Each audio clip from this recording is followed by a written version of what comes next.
சட்டமன்றத்தில் இந்த துறையின் சார்பாக அறிவிக்கப்பட்ட திட்டங்கள் அனைத்துக்கும் அட்மினிஸ்ட்ரேட்டிவ் சாங்ஷன் கொடுத்தாச்சு.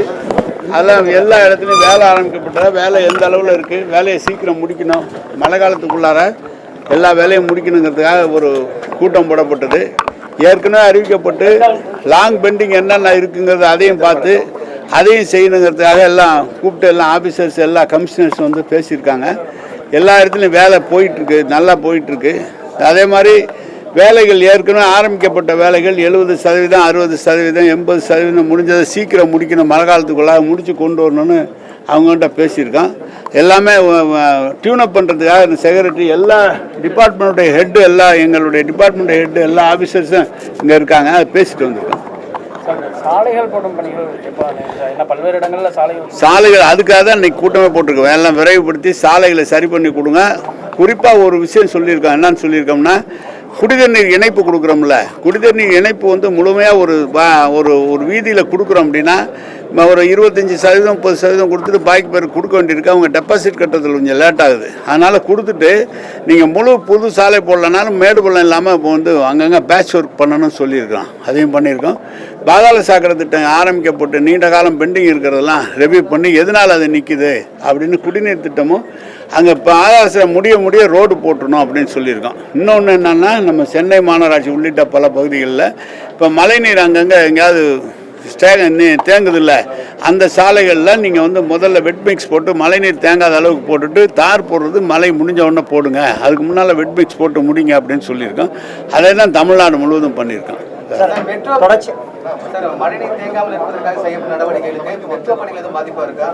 இல்லை ஒன்றும் மெட்ரோ பணிகள்லாம் எல்லாம் ஆன்கோயிங் நல்லா போயிட்டுருக்கு. மெட்ரோ பணி இப்போ அது வந்து கிட்டத்தட்ட இப்போ செம்பரம்பாக்கம் 240 MLD கொடுத்துக்கிட்டு இருக்கோம். இப்போ ஒரு பைப் லைன் 17, 18 ஒரு 3 நாளைக்கு நிறுத்தி பைப் லைன் கனெக்ட் பண்ணிட்டாங்கன்னா ஒரு நாளைக்கு 540 MLD வரைக்கும் கொடுக்கலாம். அதனால் சென்னையை பொறுத்த வரைக்கும் குடிநீர் பிரச்சனைகளே எந்த இடத்துலையும் இல்லை, வராது. அது நல்லபடியாக வந்திருக்கு.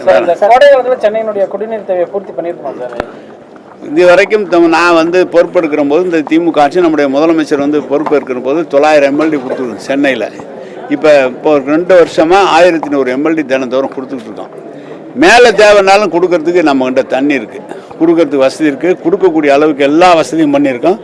அதை விட கூடுதலாக ஒரு 3500 கோடியில் நம்முடைய முதலமைச்சர் வந்து கேட்டுக்கொண்ட ரிங் மைன் போடுறோம். இப்போ எல்லாம் ஒன்றிய அரசு அதுக்கு அனுமதி கொடுத்துட்டாங்க. கிட்டத்தட்ட சென்னையை சுற்றி சுற்றுவட்டு சாலை மாதிரி ரிங் மைன் எல்லா இடத்துலையும் பைப் லைன் போட போகிறாங்க. இப்போ டெண்டர் விட போகிறாங்க. அதனால் எந்த இடத்துல தண்ணி இல்லைனாலும் கொண்டு போய் சேர்க்கக்கூடிய வசதி பண்ணிட்டோம் சென்னையை பொறுத்த வரைக்கும். துறையினுடைய இல்லைங்க, ஒரு கோர்ட்டுக்கு போகிறாங்க, கோர்ட்டுக்கு போகும்போதே நீங்கள் வந்து முறைப்படி அனுமதி பெற்று போங்க அப்படின்னு சொல்கிறோம். ஏதாவது ஒரு சின்ன மிஸ்டேக்ஸ் லோக்கலில் நீங்களாம் முடிவு பண்ணாதீங்க. துறையினுடைய செயலாளரை நல்லா கேட்டுக்கிட்டு ஏஐஜியை கேட்டுக்கிட்டு நீங்கள் போனுங்க. ஏன்னா போயிட்டு ஃபெயிலியர் ஆகிடக்கூடாதுங்கிறதா சொல்லியிருக்காங்க. ஏன் அதுக்குள்ளே அது கேட்டாங்களா உங்களை காதில்?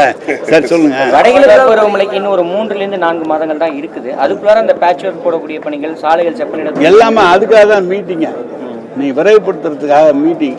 இப்போ குடிநீர் திட்டங்கள் ஒன்றிய அரசுலேருந்து நமக்கு ஜல்ஜீவனில் சாங்ஷன் பண்ணல. இப்போ நம்ம தமிழ்நாடு அரசு கொடுத்து ரெடியாக வச்சுருக்கிறோம்.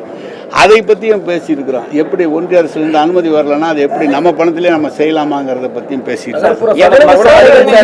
அடையாளம் காணப்பட்டிருக்கிறது சாலைகள் இன்னும் எவ்வளோ மேம்படுத்தப்பட வேண்டியிருக்கு, எவ்வளோ பணிகள் முடிஞ்சிருக்கு. அப்படி ஒன்றும் பர்டிகுலராக இவ்வளோ கிலோமீட்டர்லாம் சொல்ல முடியாது. நம்ம சட்டமன்றத்தில் அறிவித்த சாலைகளுக்காக கொடுக்கப்பட்ட பணங்கள் அத்தனைக்கும் அட்மினிஸ்ட்ரேட்டிவ் சாங்ஷன் கொடுத்துட்டோம்.